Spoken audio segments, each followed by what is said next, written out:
down. Here he comes. Woo! Hey, Nobby. How you doing? Woo! See, I told you he could read.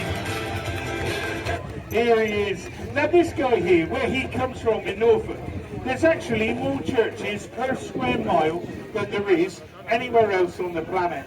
What You're good, mate. You're good. Many years ago, is that they took the fleece off his back and they sold it to the rich Europeans. That gave the church great wealth, took our great country many different ways. So much so that actually still to this day, the Speaker in the House of Commons still sits on a woolsack to represent how this country was built. Unfortunately though for Nobby, he's actually nearly extinct. There's only about 1,500 of him left in the world. Now you might think if he's that much of a hero, that much of a legend, why is he nearly extinct? Well, we're going to talk about that in a minute. First of all, we're going to bring out the next sheep. Now she's a little bit of a cutie. I got a little bit of a soft spot for her, and it's not because I'm from North Devon. No, we're going to bring her out. She's actually the smallest sheep that we have here on the Sheep Show. Ladies and gentlemen, boys and girls, let's have a big round of applause for Susie, the Southdown. Here she comes.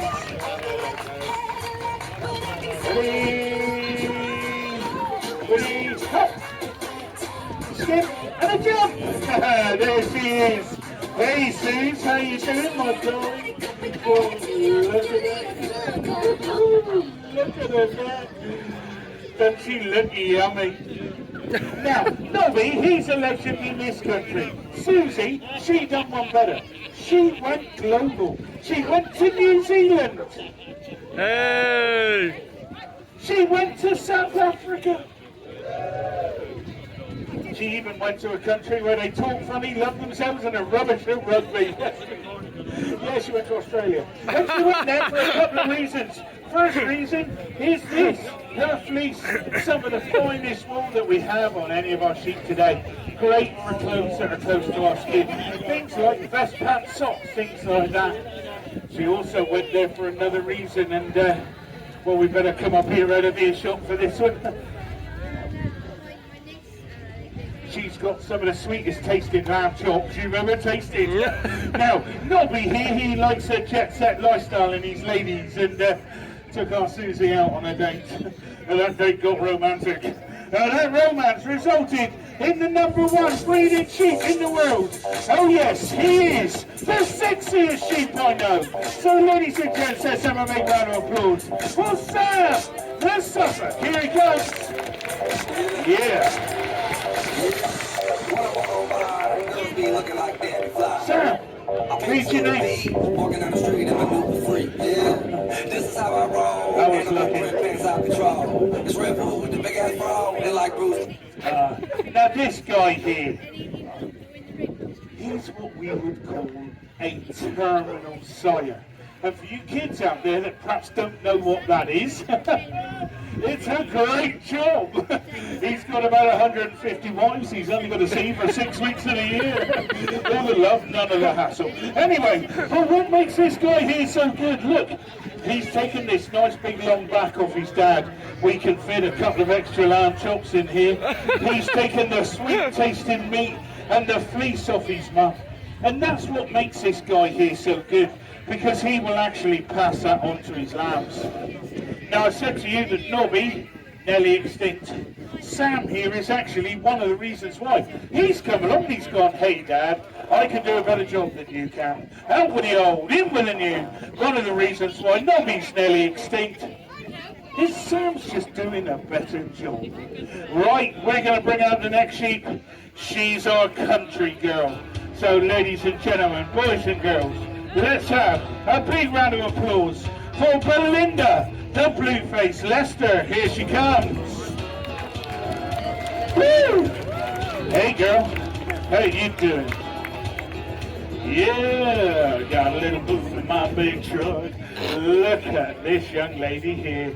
Now her fleece has got a great shine about it, or what we know in the trade has a great luster about it. It's also got quite a nice little curl. Some of you ladies pay a fortune for this in the hairdressers, wouldn't you? But she's got one other thing. Now, we've talked about fleece and wool. We've talked about meat. What's the other thing that she can give us? And if anybody here says companionship, I'm out of it. What else can she give us? Milk. Milk! Exactly. Sorry, my friends. I didn't realise you were putting your hand up. You don't have to put your hand up in here. It's not school. Just shout! Yeah! But milk. But did you know that they've actually more sheep milk in this world than there are cows? That's because it's good for us. It's high in protein, high in calcium, high in zinc, which is great for the aging process. Look at me. 75. And this young lady here, she's got loads of it. She will actually rear 1, 2, 3, maybe even 4 babies all by herself. In my books, that makes her a super mummy. And she's absolutely fantastic at the job. Right, okay. We're going to bring out the next sheep. He's actually the wildest sheep that we have here on the sheep show. All the way from up there on the Highlands of Scotland. Ladies and gentlemen, let's have a big round of applause for Dougal, the Scotch Black. Here he comes. Dougal, there you go.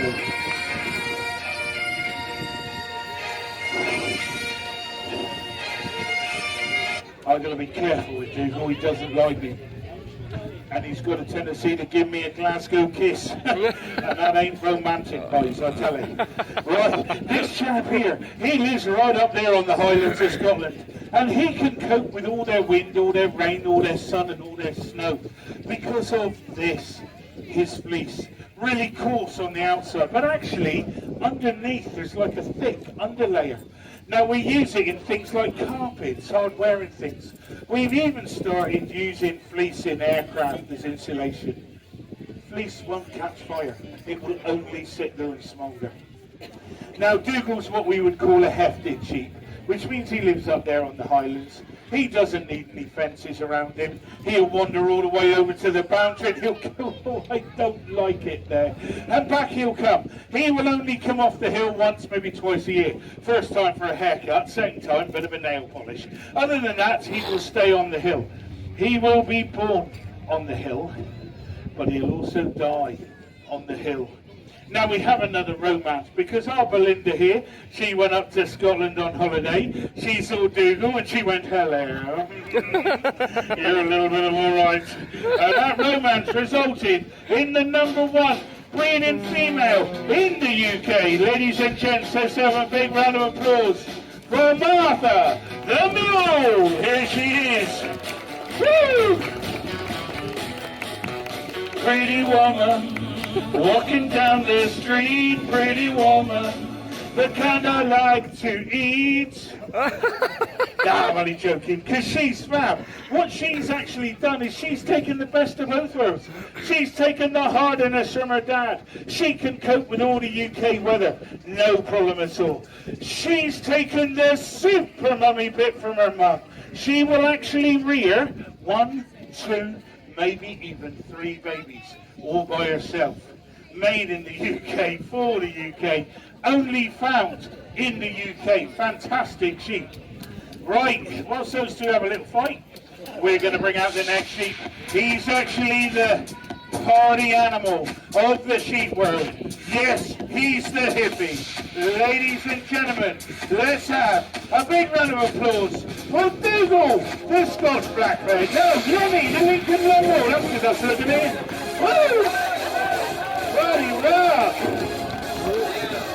Good lad. Yeah. Oh, here he is. Bloody rock! Look at this chap. He reminds me of Bob Marley. Yeah, not because of the dreads, we just struggle to keep him off the grass. Now, the jokes don't get any better. Right, look at this chap. He's got about 18 inches of length of wool, or what we would know as staple of wool on the top of his head. The longest recorded staple of wool on the Lincolnshire long wool was actually 32 inches. When I clip him out, shear him off, I will take about 12 kilos of wool off his back. Unfortunately for Lenny, he's actually nearly extinct in this country. There's only about 300 of him left. And you might wonder why, when he's got all that fantastic wool. Well, in the late 80s, the bottom fell out the wool market. Farmers went away from the wool breeds. They went over to the meat breeds. Fortunately for Lenny, he has got over to Australia. We're not entirely sure how he got there. Me personally, I think Bear Grylls took him on a canoe. But he's got over there. The southern hemisphere do so much more for their wool than what we do here in the northern. But we are getting better with British wool. And if you're going to buy any woolen product, please look for this sign down here, the crook. The crook means that that product is made with British wool. And just to put that into some sort of context, ladies and gents, if every person in this country bought one pair of woolen socks this year, it would actually completely use up the country's wool supply. And that's what's going to help save sheep like Lenny. Right, we're going to bring out the next sheep. He's actually a European sheep. Comes from a little island off Holland called Texel. We call it Texel. So ladies and gents, let's have a big round of applause for Terry the Texel. Here he comes. Hey Terry, how you doing, son? You right? Good lad. This guy here. Now, I brought this guy here back to my farm in Barnstable about 5 years ago. And my wife, she looked up to me, she said, "Good darling, doesn't he look like you?" I said, "Thank you very much, must be those ruggish good looks." She said, "No, he's got a big bum." And it's true, that's what this guy's got. He's actually got a double muscle on the back end. He's got a bum on a bum. Nicki Minaj got nothing on this guy, I tell you. But if you think, from here backwards is where all the expensive cuts of meat come from. This guy here absolutely excels. Nice big long back, extra lamb chops. Double muscle on his bum, nice big legs of lamb. This guy here helps me as a sheep farmer to produce the lamb that you guys want as consumers. And if you're going to buy any lamb, please go to your local butcher, go to your local farm shop, because it's where you're going to get the best lamb you can, and you're also going to know where it's come from. Right, we're going to bring out the last sheep. Now, he's a little bit of a lunger, but we do love him. So, ladies and gents, let's have a big round of applause for Harry, the Herdwick. Here he comes. Come on, Harry. Hey, how you doing, Harry? Come on, son. Good lad. Hey, how you doing, son? You all right? Good lad. Now, dear old Harry here, he hasn't actually got that much going for him, really. We're supposed to have an R there. Get, sorry? They've been cut off by the vet because they were cutting into his face, so we had to take them off. But this guy here, he hasn't got a lot going for him. His fleece is really rubbish. He's so coarse, it's almost like wire. His lambs will take 2 years to mature, whereas Sam and Terry's over here, they'll mature in about 6 months. But this guy here, he's actually the conservationist of the sheep world. Comes originally from the Fells of the Lake district, but you'll also find him down here now, Exmoor, Dartmoor, Bodminmoor. And this guy here will eat all the things that these won't. He'll eat things like fern, bracken, heather, brambles, and he will keep those areas of outstanding beauty looking the way they should. Ladies and gentlemen, can I have a big round of applause for the 9 breeds of sheep that we have here on this stage. Now, people ask me what I do for a living when I'm not on the sheep show.